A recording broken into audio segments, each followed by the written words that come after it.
வணக்கம் மக்களே, இந்த வீடியோவில் நம்ம ஒரு சோகமான செய்தி தான் பார்க்க போகிறோம். ஃபேஷன் ஷோக்காக கடன் வாங்கி பிரச்சனை, பிரபல மாடல் அழகி விபரீத முடிவு. இணையதளத்தில் வைரலாகும் அந்த மாடல் அழகியுடைய செய்தி ஒட்டுமொத்த பிரபலங்களையும் அதிர்ச்சியடை வைத்துள்ளது. இவங்க எதற்காக இந்த மாதிரி தற்கொலை செய்து கொண்டாங்க என்று பிரபலங்கள் எல்லோருமே இவங்களுக்காக பிரார்த்தனை செய்துட்டு வராங்க. வாங்க என்ன தகவல் என்ன செய்துன்னு இந்த வீடியோவில் விரிவாக பார்க்கலாம். அதுக்கு முன்னாடி முதன்முறையாக நம்ம சேனலை ஃபஸ்ட் டைம் பார்க்குறீங்கன்னா சப்ஸ்கிரைப் பண்ணாதவங்கெல்லாம் சப்ஸ்கிரைப் பண்ணிக்கோங்க. பெல் பட்டன்ஸ் மூலமைக்கு நம்ம சேனலோட நோட்டிஃபிகேஷனை எனபிள் பண்ணிக்கோங்க. நாங்கள் போடுற வீடியோ எல்லாமே உங்களுக்கு உடனுக்குடனே வந்து சேரும். வாங்க என்ன தகவல்னு பார்க்கலாம். கருப்பு அழகி பிரிவில் உலக அழகி பட்டம் பெற்ற புதுச்சேரியை சேர்ந்த மாடல் அழகி சன்ரேசா தற்கொலை செய்யப்பட்ட சம்பவம் பரபரப்பை ஏற்படுத்தியிருக்கிறது. இது குறித்து புதுச்சேரி போலீசார் வழக்கு பதிவு செய்து விசாரணை நடத்தி வருகிறாங்க. புதுச்சேரியைச் சேர்ந்த மாடல் அழகியான சான்ரேசால் 25 வயதில் புற்றுநோயின் காரணமாக தனது தாயை இழந்தாங்க. முழுக்க தந்தையின் அரவணைப்பில் அவங்க வளர்ந்தாங்க.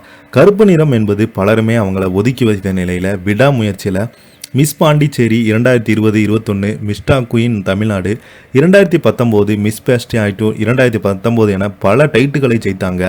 பல்வேறு அழகு போட்டிகளில் பல்வேறு விருதுகளை பெற்று சான்ரேசல் புதுச்சேரியை சேர்ந்தவங்க மாடலிங் பயிற்சி வகுப்புகளை எடுத்து வந்தாங்க. கடந்த ஆண்டு சத்யா என்பவரை திருமணம் செய்து கொண்டு 100 அடி சாலையில் வசித்து வந்தாங்க. ஃபேஷன் ஷோ உள்ளிட்ட நிகழ்ச்சியில் நடத்தி வந்த இந்த நிலையில் கடந்த ஜூன் 6ஆம் தேதி தனது தந்தை வீட்டுக்கு வந்து ரேச்சல் அங்கு அதிகமாக அளவில் தூக்கம் மற்றும் இரத்த கொதிப்பு மாத்திரைகள் உட்கொண்டாரார். இதனை கண்ட அவரது சகோதரர் கௌதம் மற்றும் தந்தை காந்தி ஆகியோர் ரேச்சலை புதுச்சேரி அரசு மருத்துவமனையில் அனுமதித்து சிகிச்சை அளித்து வந்தாங்க. இதனிடையே அங்கு சிகிச்சை பெற பிடிக்காமல் யாரிடமே சொல்லாமல் ரேச்சல் தனது தந்தை வீட்டுக்கு சென்று தனது உடைமைகளை எடுத்துக்கொண்டு தனது கணவர் வீட்டுக்கு சென்றிருக்கிறாங்க.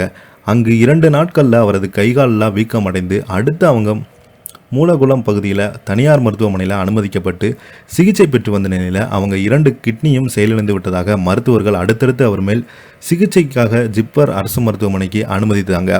அங்கு சிகிச்சை பெற்று வந்த அவங்க சிகிச்சை பலனளிக்காமல் உயிரிழந்து போனாங்க. இதனையடுத்து அவங்க உடலை உடற்கூராய்வுக்காக அரசு மருத்துவமனைக்கு அனுப்பி வைத்தாங்க. இது குறித்து ரேச்சலின் தந்தை காந்தி உருளையான்பேட்டை காவல் நிலையத்தில் அளித்த புகாரின் போலீசார் வழக்கு பதிவு செய்து விசாரணை நடத்தி வருகிறாங்க.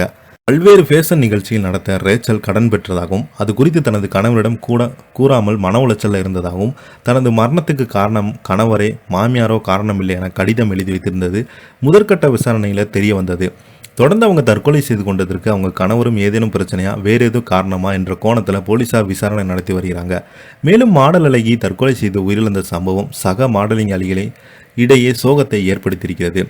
இதை பற்றி நீங்கள் என்ன நினைக்கிறீங்க? கீழே உள்ள கமெண்ட் பாக்ஸில் மறக்காமல் பதிவிடுங்க. இந்த வீடியோ உங்களுக்கு பிடிச்சிருந்தா லைக் பண்ணுங்கள், ஷேர் பண்ணுங்கள். நன்றி, வணக்கம்.